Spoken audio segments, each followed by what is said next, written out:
آیت ہے کہ اللہ رب العزت نے جو ہے نیک لوگوں کی جہاں صفات بیان کی ہیں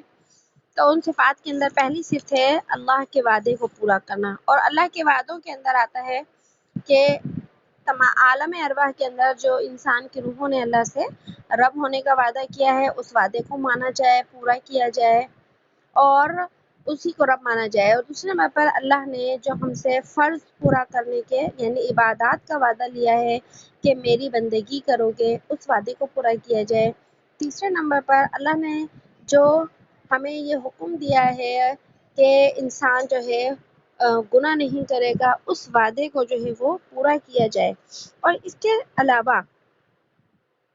اس کے اندر انسانوں سے کیے گئے جو وعدے ہیں وہ بھی شامل ہیں کہ جو انسان جو ہے دنیا کے اندر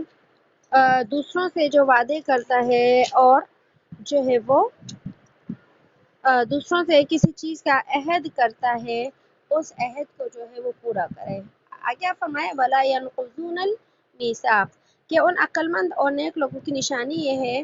کہ وہ جو ہے وعدوں کو نہیں توڑتے، یعنی وعدہ خلافی نہیں کرتے۔ تو اس کے اندر اس وعدہ خلافی کے اندر اللہ سے کیے گئی وعدہ خلافی بھی شامل ہے کہ اللہ سے بھی وعدہ خلافی نہیں کرتے، اور اس کے ساتھ ساتھ جو لوگ ایک دوسرے سے دنیا کے اندر کسی کام کے بارے میں وعدہ کرتے ہیں تو اس سے بھی جو ہے وہ وعدہ خلافی نہیں کرتے۔ اور اسی جو ہے عنوان کے اوپر میں نے پہلے بھی ایک بات بتائی تھی کہ وعدہ خلافی کیا ہوتی ہے، کہ دیکھیے وعدہ خلافی اصل میں یہ ہوتی ہے کہ جب ہم کسی سے کسی بات کا کوئی وعدہ کر رہے ہوتے ہیں کہ ٹھیک ہے میں آپ کا یہ کام کر دوں گا، بس آپ یا میں آپ کو یہ کام کر کے دے دوں گا، یہ چیز دے دوں گا، یا میں آپ کے گھر آؤں گا، یعنی بالکل اسے ایک طرح سے پکا اس سے وعدہ کرتے ہیں، اور اس وعدہ کرتے وقت اس کے دل میں یہ نیت ہوتی ہے کہ یہ کام میں نے کرنا نہیں ہے، میں تو اس کو ویسے ہی جھوٹی تسلیاں دے رہا ہوں، جھوٹے وعدے کر رہا ہوں اسے، اور دل کے اندر اس کا یہی ہوتا ہے ارادہ کہ میں نے اس کام کو نہیں کرنا، یہ ہے وعدہ خلافی۔ ٹھیک ہے، ایک شخص ایسا ہے جو کسی شخص سے کسی کام کا وعدہ کرتا ہے اور دل میں اس کا پورا کرنے کا ارادہ بھی ہوتا ہے کہ میں اس کام کو ضرور کروں گا، لیکن جب کام کرنے کا وقت آتا ہے کوئی اسے مشکل آ جاتی ہے یا کوئی عذر آ جاتا ہے، مثلا طبیعت خراب ہو گئی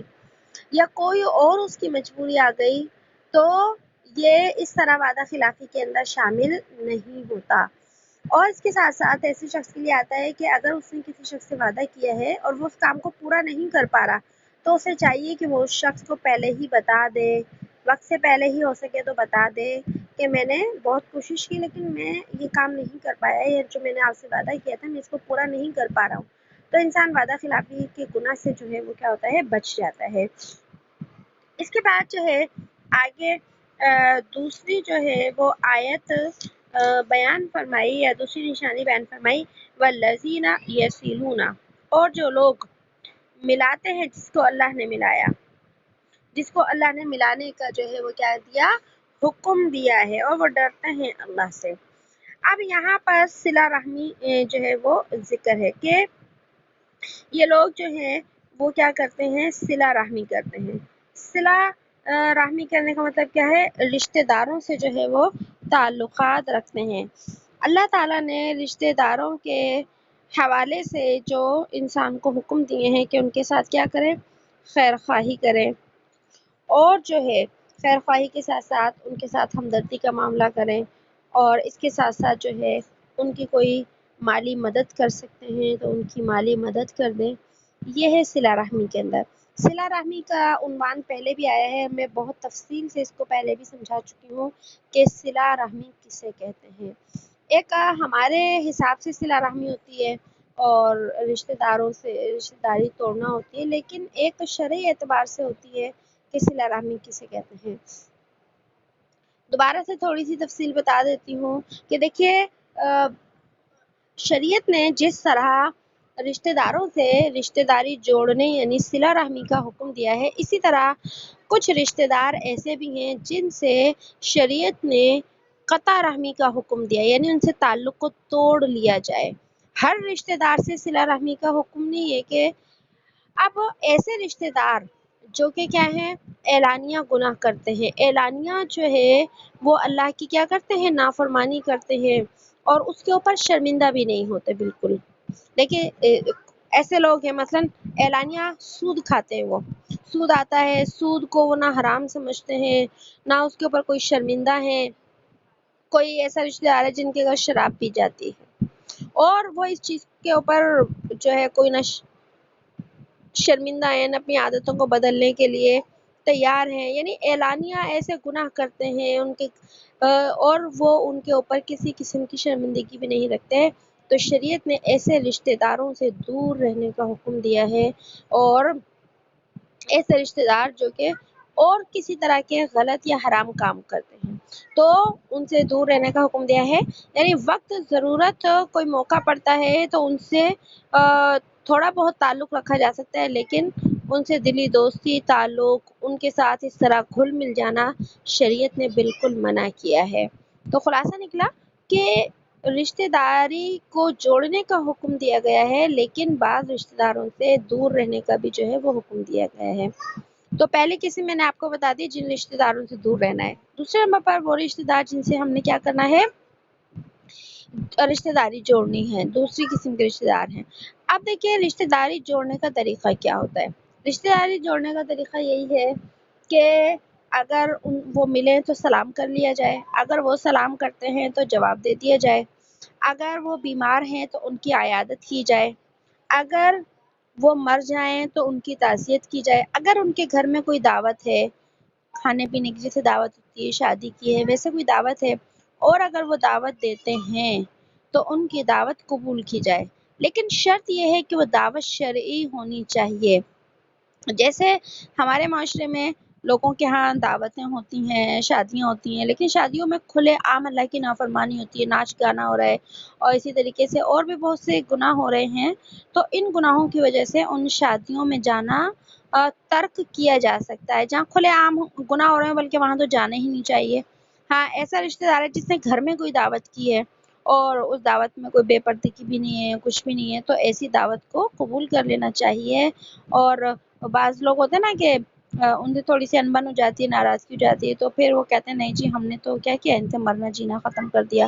ہم ان کی کسی خوشی غمی کے اندر شریک نہیں ہوں گے، تو شریعت نے اس چیز سے کیا کیا ہے، منع کیا ہے۔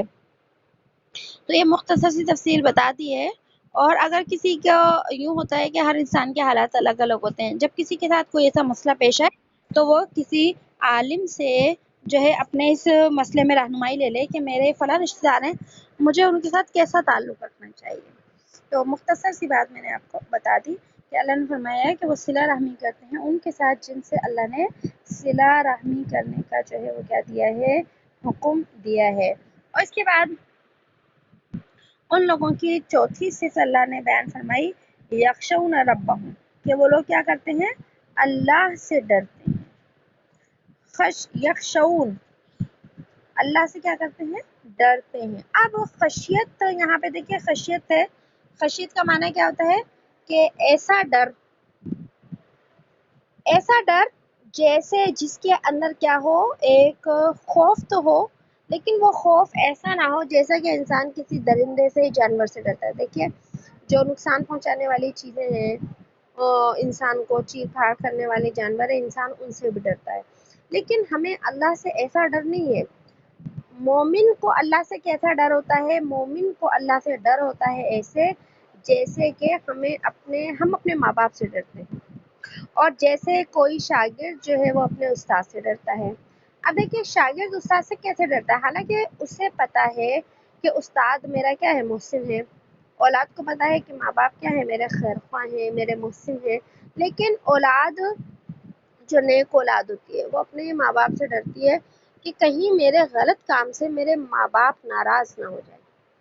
میرے ماں باپ کو تکلیف نہ ہو، میرے ماں باپ کا دل نہ دکھے۔ اور جو اچھے شاگرد ہوتے ہیں وہ اپنے استاد سے ڈرتے ہیں اس لیے کہ کہیں ہماری طرف سے ہمارے استاد کو کوئی تکلیف نہ پہنچے، کہیں وہ ناراض نہ ہو جائے۔ تو ایک مومن بھی جو ہوتا ہے اللہ سے اسی طرح ڈرتا ہے کہ اللہ پاک میرے کسی عمل کی وجہ سے مجھ سے ناراض نہ ہو جائے۔ تو اللہ سے جو ناراضگی ہوتی ہے نا، اللہ سے محبت اس کی عظمت اور اس کی بڑائی کی وجہ سے ہوتی ہے کہ ہم اللہ کو سب سے بڑا سمجھتے ہیں، ہم اسے ناراض کر ہی نہیں سکتے، کیونکہ جس سے محبت ہوتی ہے نا انسان کو، تو انسان چاہتا ہے بس یہ ناراض نہ ہو جائے کسی طرح مجھ سے، یہ ناراض نہ ہو، یہ راضی رہے۔ تو اللہ سے ایمان والے اسی طرح ڈرتے ہیں کہ کہیں اللہ ہم سے ناراض نہ ہو جائے، اور اگر کوئی کام ایسا ہو جاتا ہے اللہ کی ناراضگی والا تو پھر وہ توبہ کر کے کیا کرتے ہیں، اللہ کو راضی کر لیتے ہیں۔ اس کے بعد اگلی جو ہے وہ صفت بتائی، وَيَخَافُونَ سُوءَ الْحِسَابِ، کہ وہ نیک لوگ جو ہوتے ہیں، عقل والے جو لوگ ہوتے ہیں، وہ ڈرتے ہیں برے حساب سے۔ برے حساب سے مطلب کیا ہے کہ قیامت کے دن ہر انسان سے حساب کتاب ہوگا، لیکن دو طرح کے لوگ ہوں گے۔ ایک طرح تو وہ لوگ جن کا حساب اللہ سرسری دیکھیں گے، نامہ اعمال سرسری سی نظر ڈال کے اسے پاس کر دیں گے، اور کچھ انسان وہ ہوں گے جن کا اللہ ذرے ذرے کا کھول کھول کر باریکی سے حساب لیں گے، ہر چیز کا۔ تو یاد رکھیے کہ جس شخص کا اللہ کھول کر ہر بات کا ذرے ذرے کا حساب لے لیں، وہ شخص ہلاک ہو جائے گا۔ اسی لیے ہر ایمان والے کو چاہیے کہ وہ آسان حساب کی کیا کرے، دنیا میں دعا کرے، اللہ میرا حساب جو ہے وہ آسان لینا۔ تو یہاں برے حساب کا مطلب یہی ہے کہ مومن لوگ اس بات سے ڈرتے ہیں کہ اللہ ہماری ہر چیز کا ہم سے حساب نہ لے لے، کیونکہ اگر اللہ پاک نے ہم سے ہر چیز کا حساب لے لیا تو ہم ہلاک ہو جائیں گے۔ اور جب وہ ڈرتے ہیں تو دنیا میں اس کی کیا کرتے ہیں، پھر دعائیں بھی کرتے ہیں۔ اس کے بعد اگلی آیت کے حصے میں جو ہے بیان فرمایا چھٹی صفت، والذین صبروا، اور جو لوگ صبر کرتے ہیں، ابتغاء وجہ ربہم، اور وہ چاہتے ہیں اپنے رب کی رضامندی، اپنی رب کی رضا کے لیے کیا کرتے ہیں، صبر کرتے ہیں۔ اب دیکھیے صبر کا لفظ جو ہے عربی زبان کا لفظ ہے،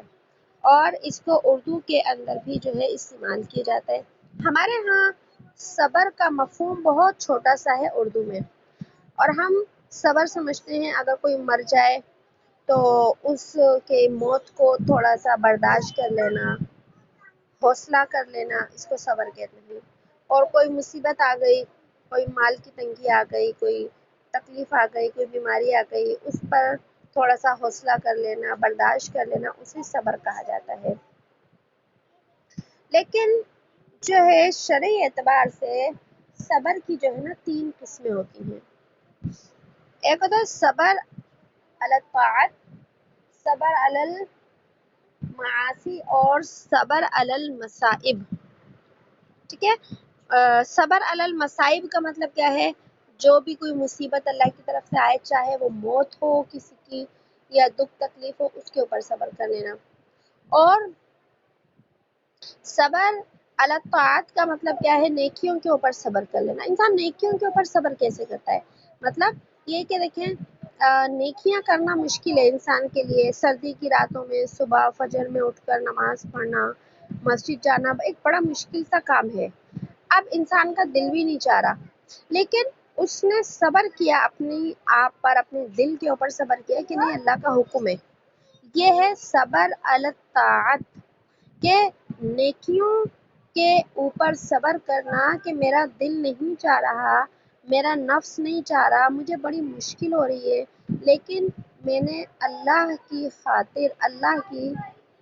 رضا کی خاطر کیا کرنی ہے، نیکی کرنی ہے۔ یہ ہے صبر علی الطاعت۔ تیسرے نمبر پر آتا ہے صبر علی المعاصی۔ صبر علی المعاصی کا مطلب ہے کہ گناہ سے بچنا۔ انسان کا دل چاہ رہا ہے کہ گناہ کرے، فلاں گناہ کرے، فلاں گناہ کرے، لیکن جو ہے انسان اللہ کے خوف کی وجہ سے، اللہ کی رضامندی کی وجہ سے اس گناہ کو چھوڑ دیتا ہے، اپنے دل کے اوپر جبر کر کر۔ تو یہ 3 طرح کے صبر ہوتے ہیں، اور اللہ نے فرمایا کہ جب انسان صبر کرتا ہے اللہ کی رضا کے لیے تو اللہ کے ہاں کامیابی ہے۔ اگر وہ صبر کرتا ہے اپنی عادت کے مطابق، ایک ہے صبر کرنا، ایک ہے صبر کا آنا۔ دیکھیے جب گھر میں مثلا کسی کی موت آ جائے تو وقت کے ساتھ غم کیا ہو جاتا ہے، ہلکا ہو جاتا ہے، حتیٰ کہ وہ ہم مرنے والے کی یاد جو ہے نا ہماری کم ہو جاتی ہے، ہمارا غم کیا ہوتا ہے، ہلکا ہو جاتا ہے۔ یہ ہے صبر کا آنا، اس کے اوپر کوئی بھی اس کے اوپر ثواب نہیں ہے، بلکہ ثواب جو ہوتا ہے صبر کے کرنے کے اوپر ہوتا ہے، کہ صبر کا کرنا کیا ہے کہ جب انسان کے اوپر کوئی مصیبت، کوئی آزمائش کسی بھی قسم کی آئے تو اول مرحلہ یعنی جب غم تازہ ہے، بالکل جب تکلیف پہنچی ہے اس وقت صبر کرنا۔ اس وقت صبر کرتے کیسے ہیں؟ دیکھیں صبر کرنے کا مطلب ہے کہ اللہ سے شکوہ نہ کیا جائے، اللہ تو نے میرے ساتھ یہ کر دیا، اللہ تو نے میرے ساتھ جو ہے یہ کر دیا، بلکہ اللہ سے شکوہ نہ کیا جائے، اللہ سے مدد مانگی جائے۔ ایک ہے غم کا ہونا، کوئی مر جاتا ہے تو غم تو ہمیں ہوتا ہے، کہ غم ہمیں ہو رہا ہے یا ہمارے آنکھوں سے آنسو نکل رہے ہیں، ہم رو رہے ہیں، یہ صبر کے خلاف نہیں ہے، یہ بے صبری نہیں ہے۔ بعض لوگ سمجھتے ہیں میت ہو گئی ہے، آپ اس کے اوپر رو رہے ہیں، آنسو بہ رہے ہیں جیسے، تو یہ صبر کے خلاف ہے۔ کسی ماں کا جوان بیٹا مر جائے تو بتائیے اس کی آنکھوں سے آنسو نکلیں گے نہیں نکلیں گے؟ وہ روئے گی یا نہیں؟ بالکل روئے گی۔ یہ رونا تو دل کی نرمی کی نشانی ہوتی ہے، یہ صبر کے خلاف نہیں ہوتا رونا، بلکہ صبر کے خلاف یہ ہوتا ہے کہ وہ ماں جو ہے اب وہ کیا کرے، نوحہ کرے، بین کرے اور اللہ سے شکوہ شکایت کرے، تم نے ایسا کیوں کر دیا، اور یہ اللہ سے جو شکوہ شکایت ہوتا ہے نا یہ صبر کے خلاف ہے۔ تو جب انسان اول مرحلے میں یعنی غم تازہ ہوتا ہے، جب صبر کرتا ہے، اللہ سے مدد مانگتا ہے، تو اللہ کے لیے صبر کرنا ہوتا ہے، اور اللہ نے اس صبر کے اوپر بہت بڑے اجر کا جو ہے وعدہ کیا ہے، اور فرمایا کہ ابتغاء وجہ ربی، کہ صبر اگر کرنا ہے نا تو رب کی رضامندی کے لیے کرنا ہے۔ آہستہ آہستہ تمہیں صبر آ جائے تو اس کے اوپر تمہیں صبر کا کوئی بھی ثواب نہیں ملے گا، صبر تم نے شروع کے اندر جو ہے وہ کیا ہے کرنا ہے۔ اس کے بعد جو ہے اگلی آیت میں اللہ نے جو ہے آگے ایک اور صفت بیان فرمائی، آگے والی جو ہے صفت بیان فرمائی، اقاموا الصلاۃ، اور وہ قائم کرتے ہیں نماز کو۔ تو نماز کو قائم کرنا ایک ہے نماز کا پڑھنا، لیکن قرآن کریم نماز کے لیے پڑھنے کا لفظ نہیں بیان کرتا، قرآن کریم نماز کے لیے قائم کرنے کا لفظ بیان کرتا ہے۔ نماز کو قائم کرنا الگ چیز ہے، نماز کو پڑھنا الگ چیز ہے، ٹھیک ہے؟ تو نماز کو قائم کرنے کا مطلب کیا ہے؟ نماز کے سارے آداب پورے ہوں، شرائط پوری ہوں، شرائط یعنی جو نماز کے فرائض ہیں، واجبات ہیں، طریقہ ہے، وہ پورے ہوں، نماز کے اندر تجوید ٹھیک ہو، دل سارا کا سارا اللہ کی طرف متوجہ ہو، نماز کو اللہ کے لیے پڑھا جائے، یعنی ساری چیزیں جو ہمیں ہمارے دین نے، ہمارے نبی نے سکھائی ہیں، اس کو سامنے رکھتے ہوئے نماز کو پڑھنا پابندی کے ساتھ، یہ اقام الصلاۃ کہلاتا ہے، ٹھیک ہے؟ اور اس کے بعد 8ویں صفت بیان فرمائی، وَأَنفَقُوا مِمَّا رَزَقْنَاهُمْ،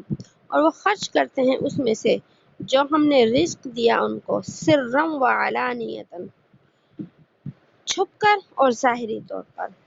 کہ اللہ کے نیک بندوں کی ایک نشانی یہ ہے کہ وہ اللہ کے رزق میں سے اللہ کے نام پر کیا کرتے ہیں؟ خرچ کرتے ہیں۔ اللہ کے نام پر خرچ کرنا، دیکھیں ایک ہے خرچ کرنا، ایک ہے اللہ کے لیے خرچ کرنا۔ اللہ کے لیے جب ہم خرچ کرتے ہیں نا تو اس میں ہماری نیت ہوتی ہے کہ اللہ یہ ہم آپ کو راضی کرنے کے لیے خرچ کر رہے ہیں۔ مثلا ایک تو ہم ویسے ہی مال خرچ کرتے ہیں نا زکوٰۃ کی شکل میں، صدقے کی شکل میں، گھر میں بالفرض مہمان آ گئے، اب ہم نے ان کے لیے اکرام کیا، کسی کو ہم کھانا کھلاتے ہیں، کسی کی ہم چائے پانی کر دیتے ہیں، کسی کو ٹھنڈا پلاتے ہیں، کسی کو گرم، جو بھی میسر ہوتا ہے موقع کے لحاظ سے، ہم نے اس میں نیت کر لی کہ اللہ ہم کیا کر رہے ہیں؟ یہ تیرے لیے کر رہے ہیں، تیرے راضی کرنے کے لیے ہم نے خرچ کیا، اس کے اوپر بھی ثواب ملے گا۔ ہم اپنے بچوں کے اوپر خرچ کر رہے ہیں، اے اللہ یہ بچے ہیں تیری مخلوق ہیں، ہم ان کے اوپر خرچ کر رہے ہیں تیری رضا کے لیے، اس پہ بھی ثواب ملے گا۔ شوہر ہے بیوی کے اوپر خرچ کرتا ہے، وہ اگر نیت کرتا ہے اللہ اپنی بیوی کے اوپر خرچ کر رہا ہوں تیری رضا کے لیے، اس پہ بھی ثواب ملے گا۔ لیکن اس کا یہ مطلب نہیں کوئی سوچ لے چلو اب بیوی بچوں پر خرچ کر رہا ہوں، نیت کر لیتا ہوں، ثواب تو ویسے مل جائے گا تو اچھی بات ہے، اور اب مجھے صدقہ زکوٰۃ خیرات دینے کی کیا ضرورت ہے؟ نہیں، یہ خرچ تو دیکھیے گھر میں نیت کریں نہ کریں بیوی بچوں پہ تو خرچ کرنا ہی ہے، ماں باپ پہ تو خرچ کرنا ہے، لیکن اگر نیت کر لیں گے تو یہاں الگ ثواب مل جائے گا۔ لیکن زکوٰۃ ہے، اس کا دینا تو فرض ہے، اس سے تو کوئی جو ہے چھوٹ مل ہی نہیں سکتی۔ اسی طریقے سے زکوٰۃ کے علاوہ بھی صدقہ خیرات کرنے کا جو ہے حکم دیا گیا ہے، محتاجوں میں، مسکینوں میں، مساجد میں، مدارس میں بھی جو ہے وہ صدقہ خیرات کرنا چاہیے، کیونکہ مساجد اور مدارس کے اندر یاد رکھیے جو پیسہ خرچ کیا جاتا ہے، اور خاص طور پر دین کی تعلیم حاصل کرنے کے لیے جو پیسہ خرچ کیا جاتا ہے، یہ پیسہ صدقہ جاریہ میں جا کے لگ جاتا ہے، ٹھیک ہے۔ ایک دیکھیں نیکی ہوتی ہے لیکن وہ صدقہ جاریہ نہیں ہوتی، مثلا کسی کو غریب کی مدد کر دی، اس کو آٹا دلوا دیا، راشن دلوا دیا، اس کا ثواب ہے، بالکل ثواب ہے، لیکن جب تک اس نے اس چیز کو استعمال کیا جب تک اس کو ثواب ملے گا اس کا، اس کے بعد جب وہ آپ کا راشن ختم ہو گیا تو آپ کا کھاتا بھی کیا ہو گیا، بند ہو گیا بس۔ لیکن اگر کسی شخص نے کسی مسجد میں یا مدرسے میں یا کسی طالب علم کے اوپر اگر پیسہ خرچ کیا ہے تو جب تک اس مسجد میں نماز پڑھی جاتی رہے گی اور اس مدرسے کے اندر یا وہ طالب علم علم حاصل کر رہا ہے اور پھر وہ آگے پڑھاتا ہے، پھر اس کی شاگرد، پھر اس کے شاگرد، پھر اس کے شاگرد، جب تک دنیا میں اس کے پڑھنے پڑھانے کا ثواب چلتا باقی رہتا ہے، سلسلہ چلتا ہے، اس پیسہ خرچ کرنے والے کا ثواب بھی چلتا رہتا ہے، اسے کہتے ہیں صدقہ جاریہ۔ تو اس لیے اپنے بیوی بچوں پر جو پیسہ خرچ کیا جاتا ہے اس کا بھی ثواب ہے، لیکن ہاں اپنے بچے کی دینی تعلیم کے اوپر خرچ کر دیا پیسہ، یہ صدقہ جاریہ ہوگا، ٹھیک ہے۔ تو یہ تھوڑی سی تفصیل بتا دی میں نے کہ اللہ کے دیے ہوئے مال میں سے خرچ کرنا، لیکن اول شرط ہے نیت کرنا، نیت کرنا پڑے گی خرچ کرنے کی کہ اللہ تیری رضا کے لیے کر رہا ہوں۔ دوسرے نمبر پہ فرمایا سرن، چھپ کر، و علانیتاً، اور اعلانیہ، ظاہر کر کے۔ ہمارے ہاں ایک چیز مشہور ہے کہ صدقہ دو اس طرح کے ایک ہاتھ سے تو دوسرے ہاتھ کو بھی نہ پتہ چلے، یعنی چھپ کر صدقہ دو۔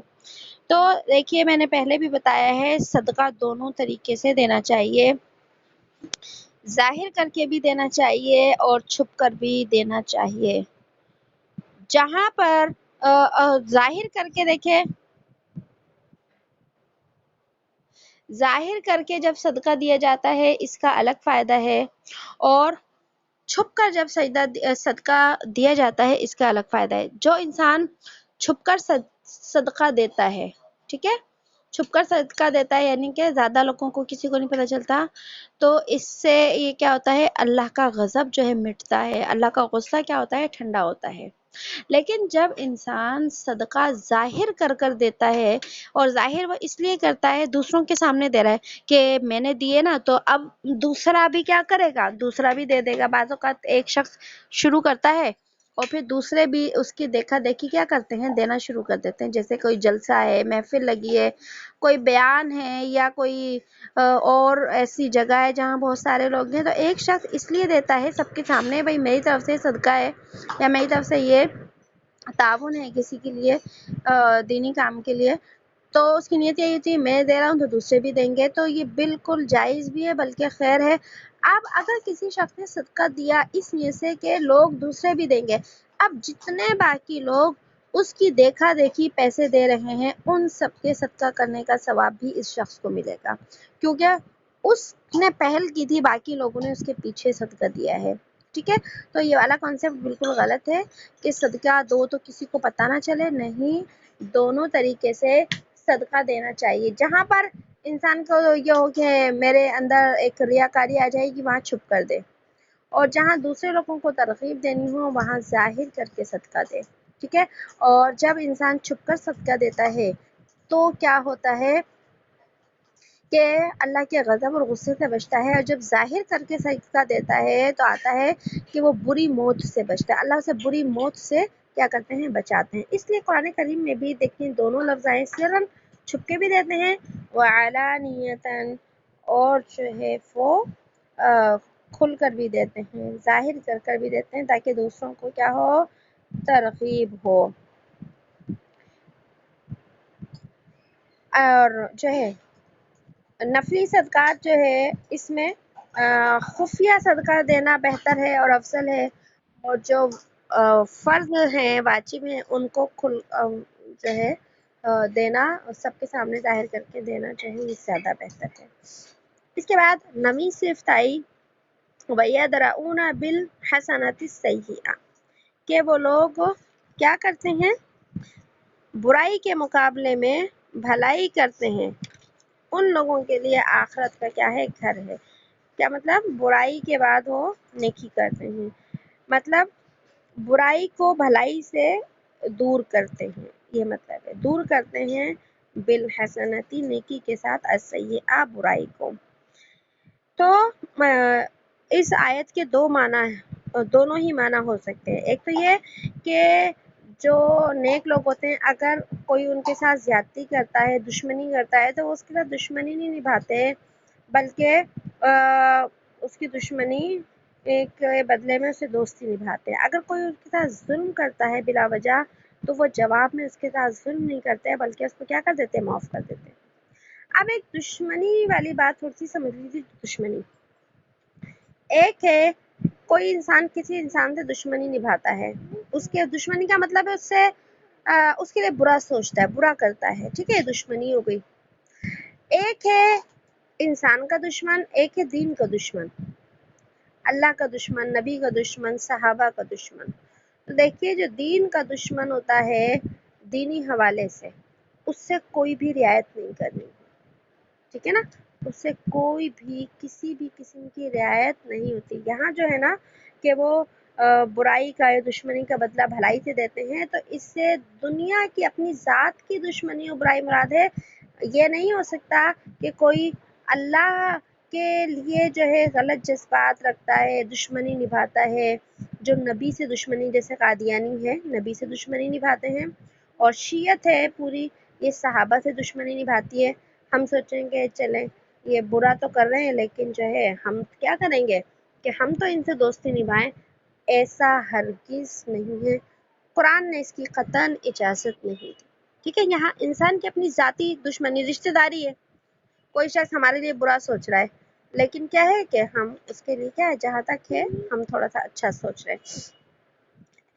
ابھی وقت کم ہے ورنہ میں اس موضوع پہ تھوڑی سی بات اور بھی بتاؤں گی کہ ہم کسی کی دشمنی کو کہاں تک نبھا سکتے ہیں، کہ ہر جگہ پر برائی کا جواب ہمیں اچھائی سے دینا ہے یا ہم برائی کا جواب ہم برائی سے بھی دے سکتے ہیں. کتنے ایسے رشتہ دار ہوتے ہیں نا ہمارے کہ جی ہم اچھا کرتے رہتے ہیں وہ برائی کرتے رہتے ہیں، تو کیا ہمیں ہمیشہ اچھا کرنا ہے ان کے ساتھ یا ہم اپنا بدلہ لے سکتے ہیں ان سے، ٹھیک ہے. پھر انشاءاللہ کسی موقع پہ بتاؤں گی. تو یہاں پر انسانی دشمنی مراد ہے، دینی دشمنی مراد نہیں ہے. جو دین کا دشمن ہے وہ ہمارا بھی کیا ہے، دشمن ہے. تو اللہ نے ان کی صفت بتائی کہ جو وہ